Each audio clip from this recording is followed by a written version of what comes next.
For the Academy, here are the films that made the greatest impact this year. And the Oscar goes to Parasite.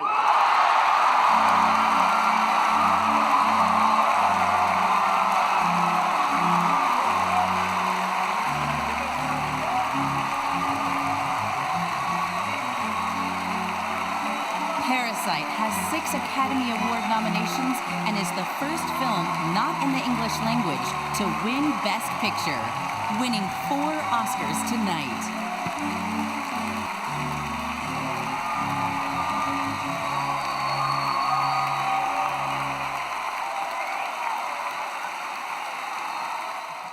Halo semuanya, selamat datang di Rewatch Movie. Kali ini kita akan membahas sebuah film komedi thriller yang berjudul Parasite.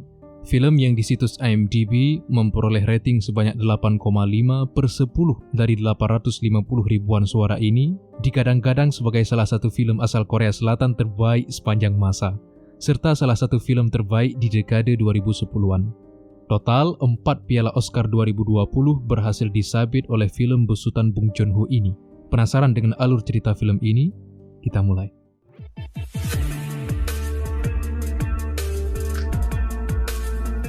Film ini dibuka dengan memperlihatkan sebuah keluarga yang tinggal di sebuah banjiha, rumah semi basement yang didiami oleh Kim Ki-taek sebagai kepala keluarga bersama istrinya Park Chung-suk serta kedua anak mereka Kim Ki-woo dan Kim Ki-jong. Perumahan kumuh di tengah kota Seoul yang padat itu sebenarnya tidak begitu layak huni, namun mereka tidak punya pilihan lain karena hanya itu hunian termurah yang bisa mereka tempati. Keluarga Kim memang memiliki penghasilan yang jauh di bawah standar. Untuk menghemat biaya hidup, mereka sering bergantung pada tetangganya layaknya parasit. Untuk internetan saja, satu keluarga tersebut diam-diam memanfaatkan wifi tetangganya. Kim beserta istri dan kedua anaknya yang sudah lulus sekolah namun belum mempunyai pekerjaan tetap, terpaksa bekerja serabutan. Apa saja mereka kerjakan asal bisa menghasilkan uang, termasuk melipat kotak pizza. Suatu hari, putra Kim yang bernama Ki-woo kedatangan teman dekatnya yaitu Min-hyuk. Pria muda yang telah menjadi mahasiswa itu membawa sebuah batu unik bersejarah yang dititipkan kakeknya untuk keluarga tersebut, yang dipercaya bisa membawa kekayaan dan keberuntungan. Mereka pun menerimanya.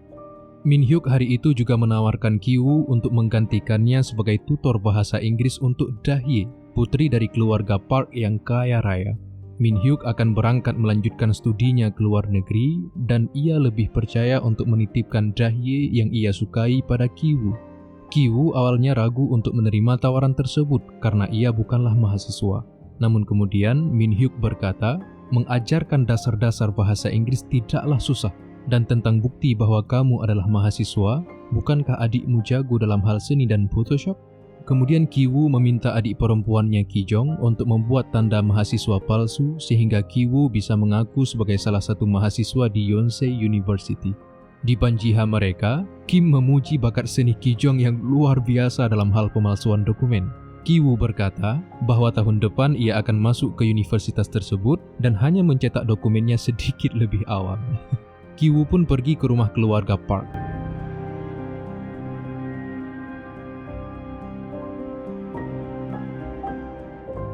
Seorang asisten rumah tangga yang bernama Moon Kwang menyambutnya di sana.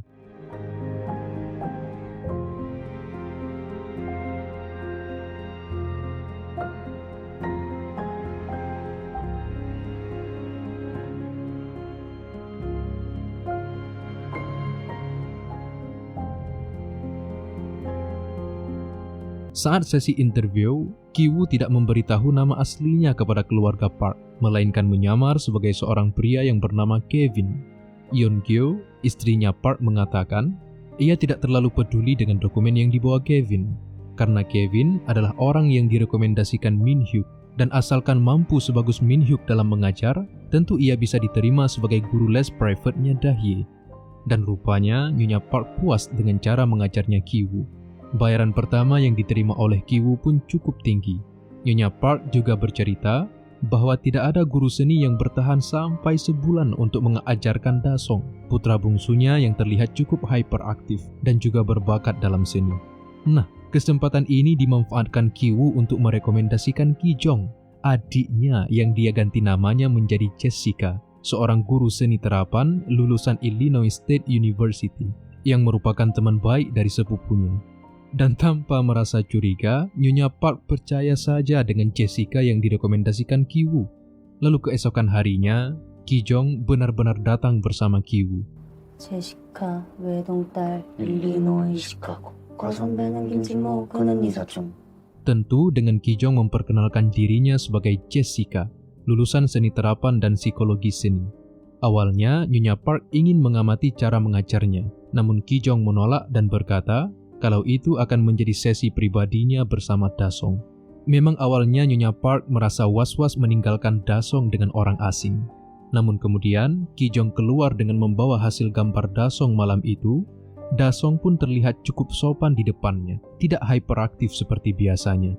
Ki-jong yang sebenarnya sama sekali tidak mempunyai riwayat pendidikan psikologi seni ataupun seni terapan, hanya mencoba berakting seolah ia sudah expert tentang terapi seni, sambil menjelaskan makna dari gambar yang dibuat Dasong. Anehnya, setelah mendengar kalau Ki-jong tahu tentang pengalaman traumatis yang dialami Dasong beberapa tahun sebelumnya, Nyonya Park langsung percaya dengan semua penjelasan Ki-jong, terutama mengenai kondisi mental Dasong yang ia diagnosis mengalami skizofrenia. Dengan ini, Nyonya Park menerima Ki-jong sebagai guru seni baru bagi anak bungsunya Dasong.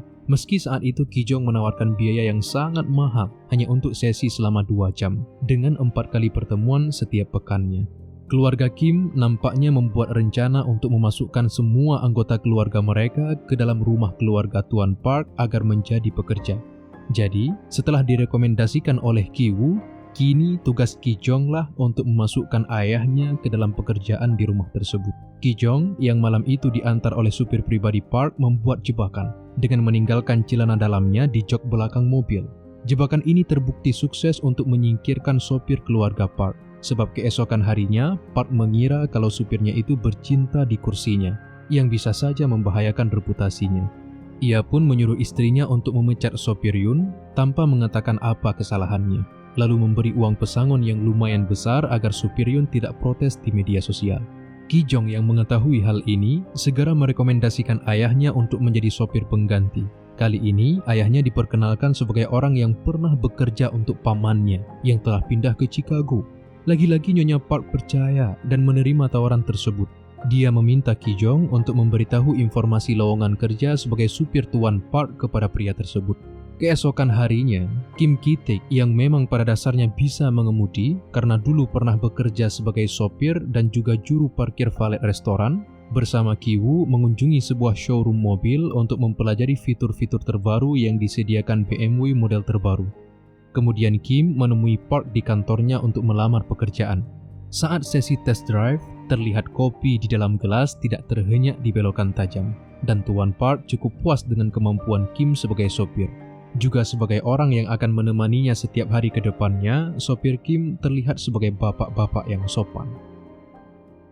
Setelah Kim dan kedua anaknya diterima bekerja di sana, kini mereka mencari ide agar Chung Suk, sang ibu, juga bisa bekerja di sana. Tapi mereka harus menyingkirkan Moon Gwang terlebih dahulu, asisten rumah tangga yang sudah sangat lama bekerja di rumah tersebut. Ki-woo dan Ki-jong pun akhirnya mendapatkan ide setelah mereka mengetahui bahwa Moon Gwang alergi akut terhadap kulit buah persik. Mereka diam-diam menaburkan kulit itu ke badan Moon Gwang tanpa disadari olehnya. Dan ini membuatnya harus pergi ke rumah sakit guna memeriksakan kondisinya.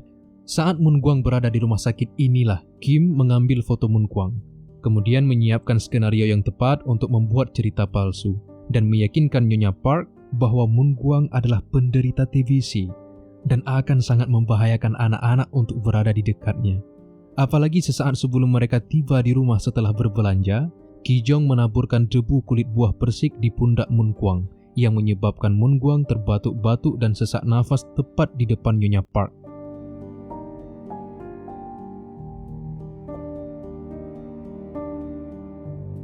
Skenario dilanjutkan oleh Kim dengan menyiramkan saus ke tisu yang dibuang Moon Gwang. Hal ini semakin membuat Nyonya Park percaya dengan apa yang dikatakan Kim. Akhirnya Nyonya Park memecat Moon Gwang demi melindungi anak-anaknya dari penyakit. Moon Gwang pun akhirnya pergi meninggalkan rumah tersebut setelah puluhan tahun bekerja di sana. Tidak lama setelahnya, terlihat asisten rumah tangga baru yang tak lain adalah Chung Suk, istrinya Kim sekaligus ibu dari Ki-woo dan Ki-chong. Tidak ada yang menaruh curiga dengan satu keluarga yang memalsukan identitas ini, kecuali mungkin Da-song yang menyadari kalau bau tubuh keluarga Kim itu sama semua. Namun saat itu, Park dan istrinya hanya mengira kalau Da-song mengada-ngada dengan ucapannya, walaupun Kim dan istrinya agak terlihat panik ketika mendengar ucapan Da-song. Mereka bukannya tidak berusaha untuk mencegah kesamaan bau di tubuh mereka. Namun meskipun mereka sudah menggunakan sabun mandi dengan aroma yang berbeda, mencuci baju mereka berkali-kali, namun aroma rumah semi basement yang khas sepertinya tetap menempel, sehingga Da-song masih bisa mendeteksi kesamaannya. Beberapa hari kemudian, keluarga Park pergi berkemah untuk merayakan ulang tahun Da-song. Setelah keluarga Park pergi, rumah mereka yang mewah dikuasai oleh keluarga Kim. Mereka menikmati berbagai fasilitas kemewahan yang ada di dalamnya layaknya rumah mereka sendiri. Ki-woo juga menceritakan bahwa hubungannya dengan Jahye telah berkembang ke arah yang romantis dan mereka kemungkinan akan resmi berpacaran setelah Jahye masuk kuliah. Keluarga Kim berangan-angan akan menikahkan Ki-woo dengan Jahye, sebuah angan-angan yang terlalu indah untuk menjadi kenyataan. Di malam itu, sepertinya akan ada hujan badai yang terlihat jelas dari ruang tamu mereka bersantai. Namun keluarga Kim masih larut dalam VVIP moment hingga tiba-tiba bel rumah mereka berbunyi. Moon Kwang, asisten rumah tangga yang sebelumnya, datang di tengah guyuran hujan. Ia mengatakan ingin mengambil suatu barang yang tertinggal saat ia meninggalkan rumah tersebut. Chung Suk pun membiarkannya masuk. Dari arah pintu, Moon Kwang bergegas menuju ke basement rumah itu yang kemudian diikuti oleh Chung Suk. Terlihat Moon Kwang yang kesusahan menggeser sebuah lemari di bawah sana. Yang ternyata dari balik lemari tersebut terdapat sebuah pintu rahasia yang menuju ke bunker rumah mewah itu. Sebuah bunker yang dulunya sengaja didesain oleh Namgung, arsitek yang sekaligus pemilik rumah itu sebelumnya, sebagai antisipasi seandainya Korea Utara menyerang. Di bunker tersebut ternyata Moon Kwang meninggalkan suaminya sendiri, Geun-se, yang telah bersembunyi di sana selama 4 tahun lebih, kabur dari para rentenir yang mengejarnya.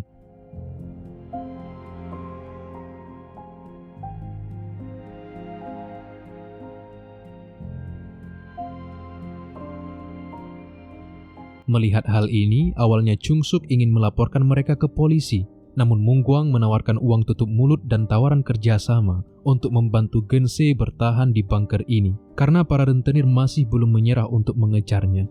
Namun Chung Suk menolak tawaran tersebut dan tetap ingin melaporkan mereka ke polisi. Tapi sial bagi keluarga Kim, karena tiba-tiba saja Kim terpeleset dari tangga, dan membuat ia serta anak-anaknya ketahuan oleh Moon Kwang telah melakukan penipuan terhadap keluarga Park.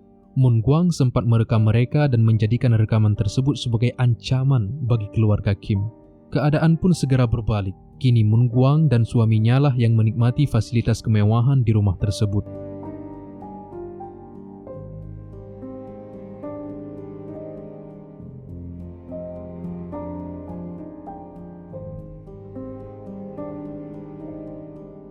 Ketika keduanya lengah, barulah keluarga Kim berusaha merebut HP yang ada di tangan Moon Kwang.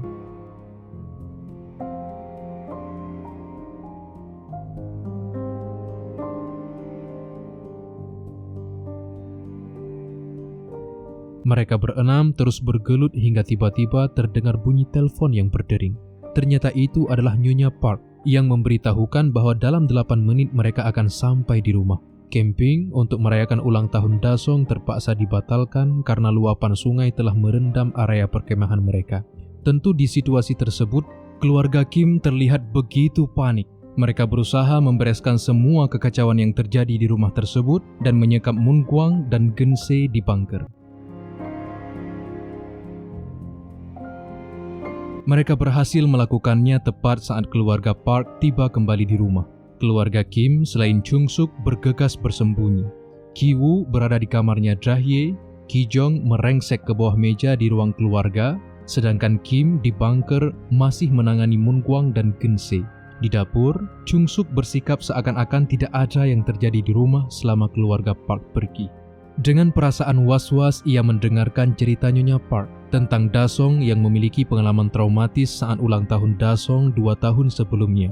Malam itu, Dasong melihat hantu di tangga turun ke basement yang sebenarnya adalah Gensei yang merayap naik ke dapur dari ruang basement untuk mencuri makanan. Kejadian itu membuat Dasong kejang-kejang dan hampir mengalami kerusakan otak jika tidak segera dilarikan ke rumah sakit malam itu juga. Di dalam bunker, Kim masih mencoba mengikat Gensei dan Moonkwang agar tidak naik keluar dari basement. Ketika Ki-woo dan Kim akhirnya bisa keluar dari tempat mereka, keduanya awalnya ingin segera pulang, tapi karena Dasong tiba-tiba muncul untuk mendirikan tenda di halaman depan rumah, mereka jadi terjebak bersama Ki-jong di bawah meja. Ketiganya tidak bisa keluar dari sana karena Park dan istrinya malam itu memutuskan tidur di sofa agar bisa mengawasi Dasong. Dari bawah meja, keluarga Kim bisa mendengarkan percakapan pasangan suami istri itu yang membicarakan bau Kim yang khas bawah tanah. Ketika keduanya tertidur, Kim dan anak-anaknya keluar dari rumah tersebut, pulang menuju Banjiha mereka.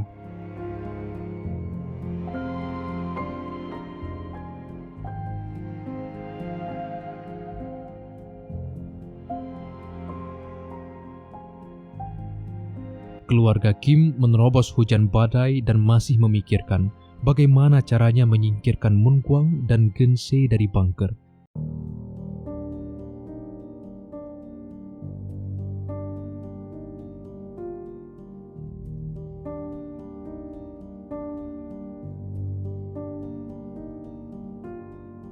Masalah belum selesai ketika mereka akhirnya bisa sampai ke rumah setelah menerobos hujan badai. Mereka menemukan rumah mereka telah dibanjiri air selokan. Mereka pun terpaksa meninggalkan rumah setelah mengamankan beberapa barang yang masih bisa diselamatkan.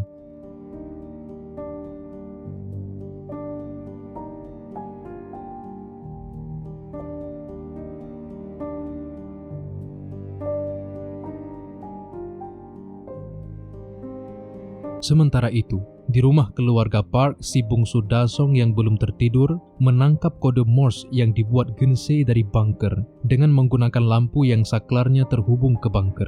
Keluarga Kim akhirnya mengungsi di gimnasium bersama para pengungsi lainnya. Ki-woo malam itu sangat merasa bersalah karena telah menempatkan keluarganya dalam masalah. Dia pun meminta maaf pada ayahnya dan mengatakan kalau hal ini tidak mungkin terjadi seandainya Ki-woo tidak menyarankan mereka bekerja di tempat yang sama. Kim hanya tetap menguatkan dan mendukung apa yang dilakukan putranya itu, sekaligus mempertanyakan mengapa Ki-woo memeluk erat batu yang diberikan oleh Min-hyuk kepadanya. Ki-woo matanya menerawang jauh. Dia berkata kalau batu itu telah melekat dengan dirinya dan tidak bisa terpisahkan.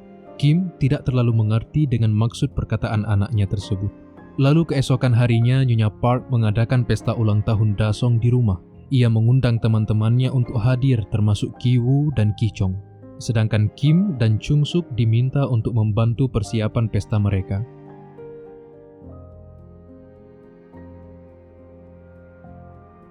Pesta di minggu siang itu tampaknya berjalan lancar. Walaupun ada perasaan was-was yang dirasakan oleh keluarga Kim, takut-takut kalau Moonkwang dan Gensei mengacau.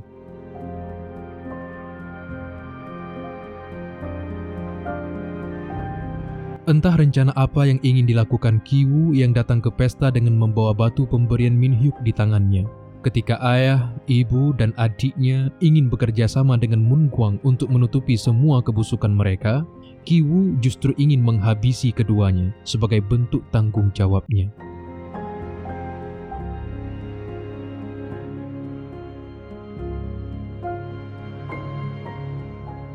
Di bunker, Ki-woo menemukan Moonkwang yang ternyata telah mati karena geger otak. Kilas balik kejadian semalam saat Moonkwang ingin melaporkan keluarga Kim kepada Nyonya Park, ia ditendang oleh Chung-suk hingga terjatuh dan kepalanya membentur tembok.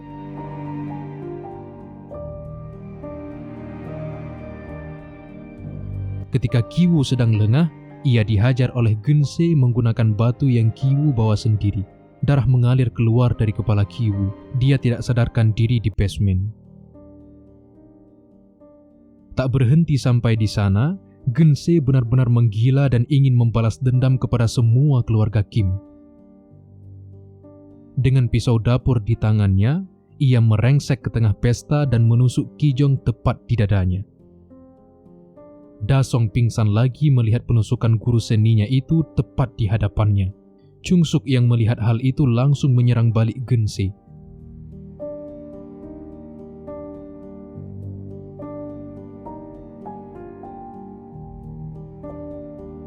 Park berteriak kepada Kim meminta kunci mobil untuk melarikan Da Song ke rumah sakit.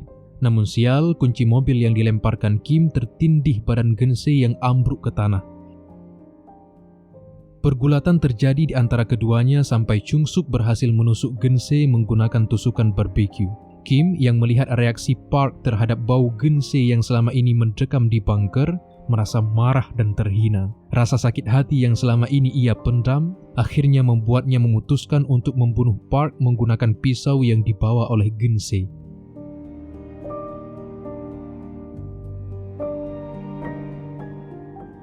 Kim pun segera melarikan diri setelah kejadian itu, meninggalkan keluarga Kim lainnya. Pesta di Minggu siang di halaman perumahan elit itu berubah menjadi tragedi yang mencekam.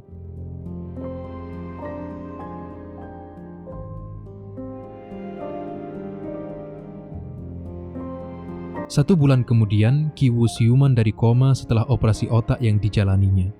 Dia dan ibunya akhirnya dibawa ke pengadilan karena penipuan dan pemalsuan identitas yang mereka lakukan. Tapi mereka hanya menjalani masa percobaan. Ki Jong meninggal setelah tragedi penusukan itu karena kehilangan banyak darah dan terlambat diselamatkan.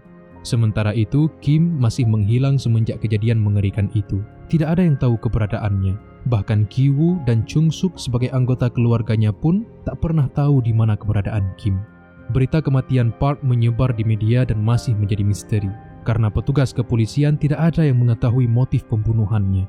Polisi masih terus melakukan investigasi untuk mencari keberadaan Kim yang hilang secara misterius. Ki Woo yang sekarang harus bekerja sendiri untuk menghidupi ibunya mulai bekerja serabutan lagi.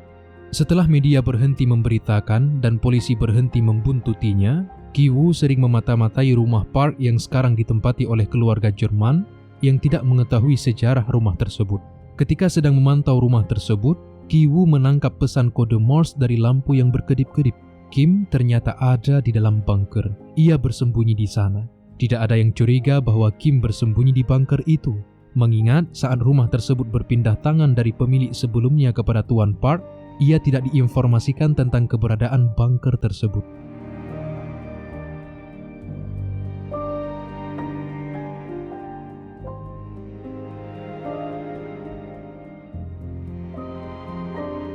Setiap malam, Kim mengirim pesan dengan kode Morse itu berharap suatu saat Ki Woo melihatnya, dan memang itulah yang terjadi. Dalam pesannya, Kim juga mengatakan bahwa Moon Gwang telah dikuburkan dengan layak di taman. Ki Woo yang membaca pesan dari ayahnya sangat bahagia. Dia pun kembali ke rumah menulis surat dan bersumpah bahwa ia akan berkuliah, bekerja, dan akan mengumpulkan uang sebanyak mungkin agar bisa membeli rumah bekas kediaman Park tersebut untuk kembali bersatu dengan ayahnya.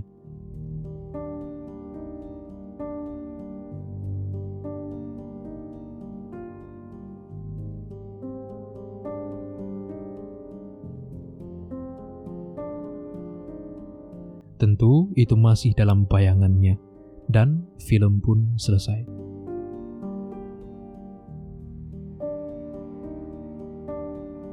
Parasite adalah judul yang sangat tepat yang dipilih oleh sang sutradara.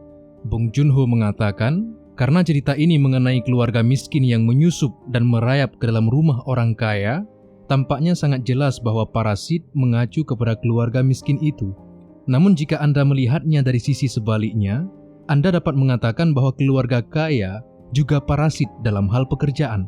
Mereka bergantung pada keluarga miskin karena tidak bisa mengerjakan pekerjaan rumah tangga yang sebenarnya sederhana, sehingga keluarga kaya tersebut juga adalah parasit. Apakah Ki Woo berhasil membeli rumah mewah itu? Choi Woo-sik mengatakan bahwa tokoh yang diperankannya itu akan menghabiskan berpuluh-puluh tahun lamanya untuk benar-benar menabung uang dan membeli rumah itu. Bong Joon-ho juga menganggap film ini sebagai cerminan kapitalisme zaman modern untuk menggambarkan kesulitan hidup di Korea Selatan. Juga menyinggung kebiasaan menggunakan orang dalam kehidupan sehari-hari lewat rantai rekomendasi yang ditunjukkan dalam film ini. Walaupun karakternya tidak ada yang benar-benar baik atau jahat. Semuanya hanya persoalan kepentingan mereka di sisi tertentu yang memperlihatkan sifat asli manusia. Film ini juga berjalan dengan seimbang dan konsisten. Semuanya terasa pas, komedinya masuk, darknya juga tidak kalah menegangkan. Sebuah masterpiece yang sangat layak untuk kalian tonton. Sekian dulu pembahasan kali ini, sampai ketemu di pembahasan-pembahasan selanjutnya. Terima kasih. Wassalamualaikum warahmatullahi wabarakatuh.